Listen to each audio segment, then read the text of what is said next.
Welcome to the Success Sensei podcast for anyone interested in success, happiness, and balance. We'll teach you how to be a black belt at life. And now, your host, former professional fighter, multiple world champion, entrepreneur, and investor, Robert Devane. Bowing in. This is Robert Devane, the Success Sensei, helping you to win at life one kick and punch at a time.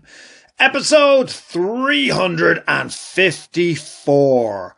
Track and measure your life. It's the Success Sensei podcast main event. Track and measure your life. Your life stats, statistics. If you measure and you track how far you've come, it makes it a hell of a lot easier to manage and to ultimately master your goals or whatever it is you're actually tracking and measuring. It's something that people don't do often enough. A lot of people set out goals, but then they fail to track or measure progress. Or it mightn't necessarily be progress, but generally it is progress. It could be a decline. I guarantee if you're tracking and measuring a decline in an area that you wish to be progressing in, at least the awareness of the situation would help drive you forward. So a lot of the time, having access to this information is absolutely a positive driver. And it is information. It's information, whatever subject matter, whatever area you wish to improve upon, you're going to need to track and to measure. Suppose, straight off the bat, what kind of subjects could we be talking about? What would you want to improve? What would you want to keep track of? And keeping in mind, we're not talking about just a day or an hour or a week. It could be for decades. You don't have to be an over-analytical person to be able to use tracking and measuring to greatly improve your life, greatly improve your mental health as well, by the way. But first of all, before I get to that, let's talk about what subjects. Well, a really common one to track and measure is finance and your budget. That's a really common one. Another really common one is to track and to measure your weight, your height. What's your weight? Well, I suppose kids will measure their heights as they go along as milestones. What's your weight like in comparison to the same Christmas 10 years ago? What's your weight like the past Christmas in comparison to the previous Christmas? You're guessing, if you don't know, maybe you don't want to know the answer to that one, but you're guessing if you're relying on your memory. It could be you could be tracking or measuring your food intake. It could be you could be tracking and measuring your goals and your progress towards your goals. It could be assets and material possessions that you're tracking and measuring. It could be your happiness levels. It could be the amount of fun and the quality of the fun that you have on a regular basis. Could be the amount of sadness. I'm going to steer you towards tracking and measuring positive things, but what happens if you're measuring and tracking and measuring the amount of times that you're sad and how sad you are, and it's less frequent? That's absolutely a positive. So yeah, your feelings, whether positive or negative, you could be tracking them. You could be how do you spend your time? Are you tracking and measuring how you're spending your time? It's a very important one if you're chasing goals and success and achievement. How are you spending your free time? Over a long period of time, this stuff needs to be tracked, not just the week. Your education. So a great way to track it as self-education is your reading material. Are you tracking and measuring the amount that you're reading or writing? What about, I suppose another common one is your steps, the amount of steps in a day, in a week, in a month, the amount of calories burnt, the amount of calories consumed, your work progress, tasks, busyness, distance traveled. There's so many different ways to track and to measure within your life that will absolutely help you towards your goals. It is easier to manage and master what you measure. If you're not an analytical person, as I said, that doesn't matter. You can still have a little bit of basic analysis to your life. If you're relying on memory, your memory is, all of our memories are let down. We're very hard on ourselves. We don't acknowledge how far we've come. We're just constantly looking ahead to how far away we are from our goal. We're not acknowledging how far we've come from the start of our goal, the start of the challenge, the start of the path.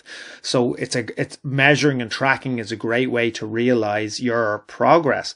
We all tend to be very hard on our progress because we're looking ahead at, as I said, how far we are from, the destination. And we're very unfair to ourselves because we keep moving those destination goalposts. So to monitor and to track and to measure your progress is the only way forward, especially if you're moving those goalposts. It's a scientific approach.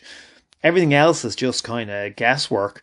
Again, you don't have to be a scientist, but if you're able to look at something and without too much emotion, figure out how have you progressed, and you can only really do that through tracking and measuring.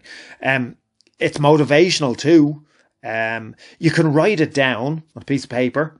You could save it to your phone. There's many apps on the phone that will allow you to measure and track whatever it is you're looking to measure and track, or on the computer. Keep in mind, you're looking to do this for a long period of time. It is nice to look back, even if just for memory purposes, at stuff that you've tracked and measured years ago, decades ago, months ago, and to have a comparison. Because you forget that you do these things, and you forget to stop and have a comparison. On a yearly basis, you might do it when you're setting out your goals, but do you do it on a 10-yearly basis? Do you do it on a 2-yearly basis, 5-yearly basis, whatever length of time it may be? Your goals can be based upon measurable progress as well, of course. So what happens if you're feeling down? Well, if you're feeling down, measuring and tracking and looking back at past and comparing past tracking and measuring to where you are, it should actually lift you up to realize how far you've come. So if you're feeling down, it should lift you up, because you should realize you've made a lot of progress in many different areas. What if you're feeling up already? Then it should lift you higher, and it should encourage you further and forward. It will help you and force you to acknowledge the positive progress in your life. It will drive you on. It might show you areas that you could feel unfulfilled in, and that you want to progress even further, or areas that you might, to put it in a little bit more positive phraseology, maybe it will encourage you to work on certain areas that you'd rather concentrate on. So it can, if you're feeling down, it'll lift you up, and if you're feeling up, it'll lift you up as well. It's genuinely and generally a very positive exercise to track and to measure how far you've come. There has to be a starting point. If you haven't done this weeks, years, months ago, when's the next starting point? That is correct. If you haven't guessed the answer, it is right now. You don't have to share it with anybody. It can be, a personal thing. It's something I have done since I was a teenager, I guess. I'm not a teenager anymore. I'm closer. I'm further away from being a teenager than I am closer to being a teenager. So you can imagine I have a lot of stats. I've so much stuff that, I've forgotten I've ever written it. And this is what brought this episode to my attention. When you go looking for a different file and then suddenly you come across past tracking and measuring, it is a pleasurable experience, realizing that even if your goals have changed and you've abandoned that type of measuring or that type of tracking or that type of progressing towards a certain goal, you'll still look back with fondness, because you'll be thinking, I'm a lot wiser now, and I'm glad I'm not interested in such and such as I was back then. There's a lot to be gained from it.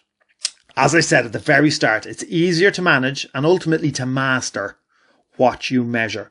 So start measuring your life. Start measuring all these areas in your life to get the most amount of whatever it is. Remember, keep in mind, I didn't just list money. I listed fun. I listed free time. I listed happiness. I listed lots of different positive reading material, education, lots of different things. It's not just about measuring your budget, tracking your expenses, or anything like that. It's whatever it is that interests you and that fuels you to succeed, gets you up every morning, fuels you and drives you towards your goals. Hopefully that helps. Thank you for listening. I'm Robert Devane, the Success Sensei. Life is a fight you can enjoy and win. Bowing out. This has been the Success Sensei, fighting the winning fight. So add us, subscribe, like, and comment. Keep those hands up and keep moving forward.